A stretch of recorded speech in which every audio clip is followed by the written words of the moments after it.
How to open a bank account with Santander Bank. Hi guys, welcome back to our channel. To open a bank account with Santander Bank, start by searching for Santander Bank in your browser and then go to their official website, and at the top of the page, go to the checking option, and from the drop-down menu, click on the Santander Select Checking.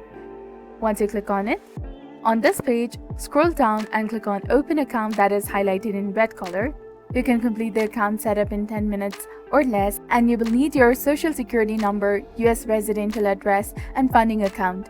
Follow the prompts to provide your personal information, accept the bank's terms, fund your account, and enroll in online banking.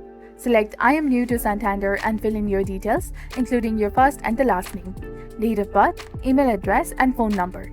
So if applicable, indicate whether you want to add a joint account owner and confirm their consent. Then click on Continue to proceed, and on the next pages, enter your residential address, banking details, social security number, funding account information, and complete the ID verification process. Once you finish all these steps, your account will be created.